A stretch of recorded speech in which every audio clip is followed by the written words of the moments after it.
Hi, I'm Regina, and I want to share with you my story that almost ruined my trust in people. It all happened at a summer camp that I went to with my cousins, Jess and Cassie.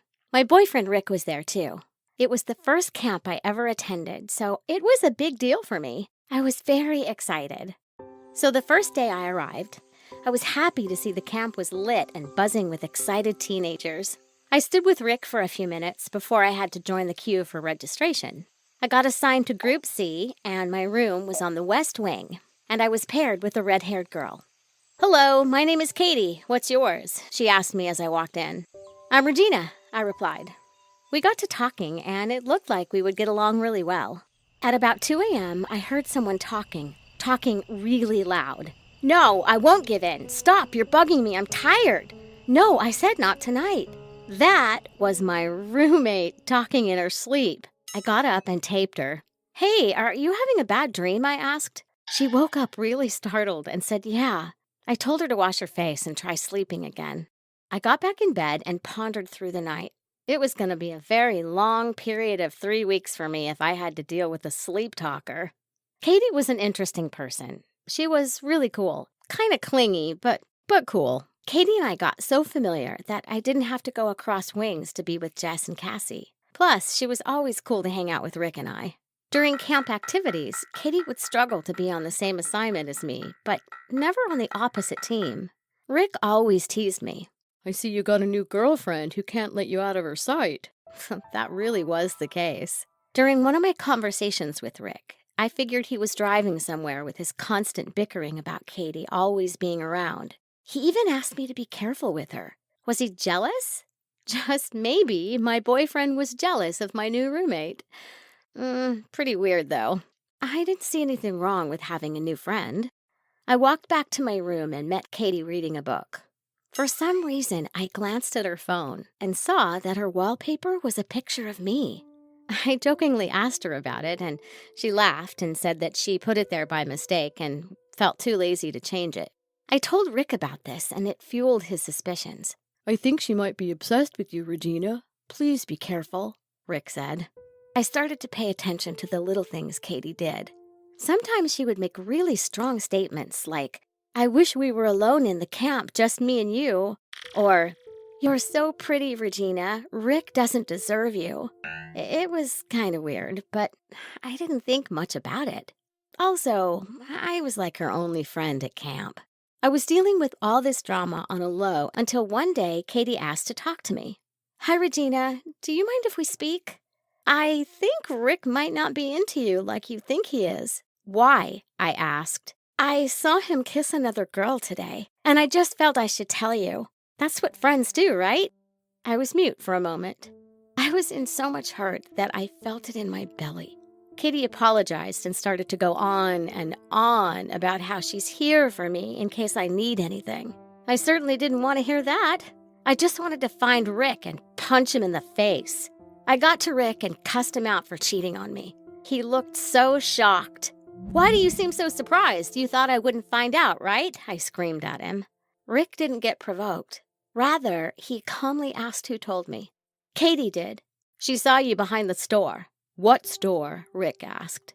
"I haven't been to any store on this camp. We don't even have a store on this camping ground." I felt so stupid. He was right. But why would Katie lie? I stormed off without even saying a word to Rick because I was in between doubts. "Where did you see Rick kissing someone, Katie?" I screamed at her. "I'm sorry, Regina. I thought it was him. I walked up on 2 people, and the way they hid, I concluded it was Rick." I wanted to puke from how disgusted I was. I almost lost my temper. But she started to apologize and offered to get us food for the evening. We had dinner in silence, and I talked to Rick before I went to bed. At 5 a.m., the alarm for morning drill rang, and I couldn't get out of bed. I felt really sick, so I had to sleep in. I pretended to Katie that I had cramps because I didn't want her clinging all over me. Rick got worried and came over to check on me. "Babe, are you okay? Are you sick 'cause we had a fight last night?" he teased. He made me laugh. Rick was sweet. I can't believe I almost let Katie do us dirty. I apologized to him, but he shut me up with a kiss. He said everything was okay and he just wanted to stay with me all day.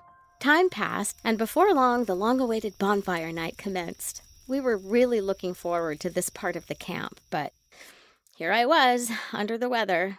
I convinced him to go have fun for the both of us. I knew everyone would be at the bonfire, but I just wanted to take my meds and get enough rest.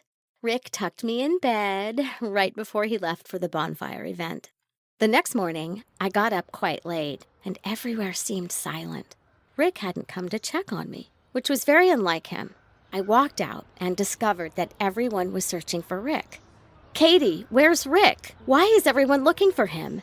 Is he hurt?" I asked, trembling. "They say that he was seen last night wandering in the woods," Katie answered, in the calmest of tones. She didn't even care. Then it hit me. Katie never liked Rick. She might have a hand in this. She just might know what happened to Rick. "Katie, do you know where Rick is?" I asked her with bloodshot eyes. She stammered, and I immediately took the case to our camp commander. He listened as I narrated every incident up until this moment. He called Katie to question her, but she denied having anything to do with Rick's disappearance. Aretha, one of the girls in my dormitory, said she saw Katie and Rick together that night, and she was sure Katie knew where he was.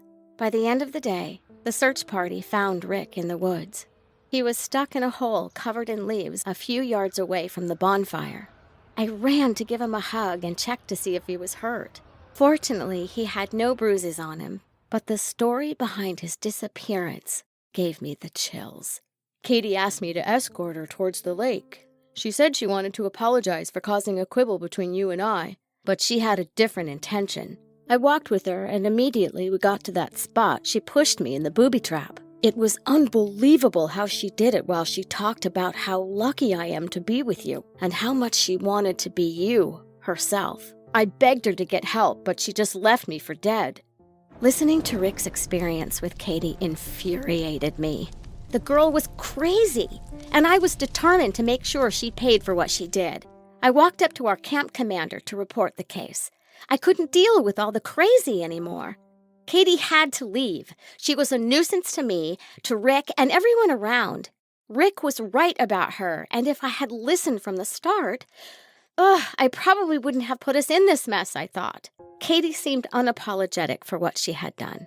Would you believe that when she was asked why she did what she did, she said she loved me and wanted me for herself? Why me?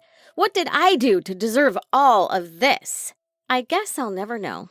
Katie got thrown out of camp as punishment for her misconduct, and I had to live through camp with rumors of the incident. Some campers were nice, and they also thought Katie was crazy.